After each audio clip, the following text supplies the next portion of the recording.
श्रवण कुमार वही तीर के वार से तड़फ रहा था। मुनि कुमार, मुझसे गलती हो गई, मुझे माफ कर दो। माफ? अब मैं क्या करूं? माफी मेरे माता पिता से जाकर मांगो। मेरी आपसे विनती है, मेरा अंतिम संस्कार बाद में करना। पहले मेरे माता पिता को पानी पिला देना और उनको ये नहीं बताना कि मैं अब नहीं रहा, नहीं उनको बहुत गहरी चोट पहुंचेगी। राजा दशरथ चिंतित परेशान देखे जा रहे थे। इसके बाद श्रवण कुमार ने अपनी आखिरी सांस ली। अपने सामने किसी को तड़प तड़प कर मरता देख उन्हें कुछ समझ नहीं आ रहा था कि मुझसे आज बहुत बड़ा पाप हो गया है। जब कुछ देर बाद उन्होंने अपने आप को संभाला, फिर श्रवण के मटके पर उनकी नजर गई जिससे वह नदी से पानी भर रहा था। उन्होंने वह मटका उठाया और नदी से साफ पानी भर लिया और दबे पांव, चेहरे पर उदासी और हाथ में पानी से भरा मटका लिए चले जा रहे थे। कुछ ही दूरी पर श्रवण के माता पिता दिखाई दिए। वह उसका बेसब्री से इंतजार कर रहे थे। जैसे उनके माता पिता ने पैरों की आहट सुनी, माँ बोली, बेटा बहुत समय लगा दिया। हाँ बेटा, हम तुम्हारा कब से इंतजार कर रहे हैं।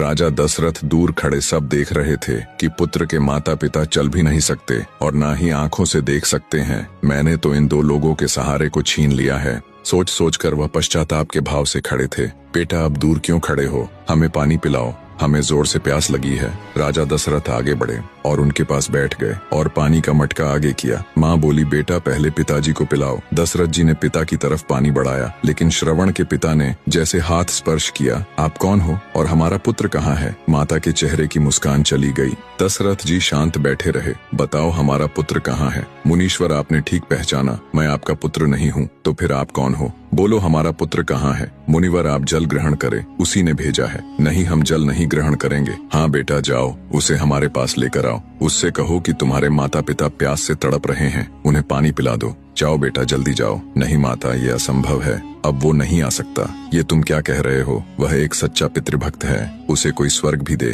तो भी वह हम लोगों को असहाय छोड़कर नहीं जा सकता। लेकिन मुनिवर माफ करिएगा, वह सच में ही स्वर्ग चला गया है और ये सब मेरी भूल से हुआ है। मैं जब शिकार कर रहा था तो मुझे पानी में कुछ हलचल सुनाई दी। मुझे लगा कि वहाँ कोई हाथी या कोई जानवर होगा, तो मैंने शब्दवेदी बाण छोड़ दिया और वह तीर जाकर श्रवण के लग गया और वह स्वर्ग चला गया है। मुनिवर, नहीं ऐसा नहीं हो सकता। मेरे पुत्र, तू हमें छोड़कर नहीं जा सकता। माता थोड़ा जल ग्रहण कर लो, यही अंतिम इच्छा थी श्रवण की। अरे पापी, तू क्या जल पिलाएगा? जल तो जीवित में और मरे में पुत्र ही पिलाता है। इसके बाद माता की हृदयाघात से मृत्यु हो गई। राजा दशरथ ये देख और भी हैरान हो गए। मुनिवर बोले, अरे दुष्ट पापी, तू हमारे लिए काल बनकर आया है। तूने एक नहीं अपने बाण से तीन तीन लोगों की जान ली है। मेरी पत्नी चली गई, मेरा पुत्र चला गया, अब मैं अकेला जीवित रहकर क्या करूँगा? मुनिवर ने वही जल से भरा घड़ा उठाया। इसके आगे की कहानी अगले भाग में। वीडियो पसंद आया हो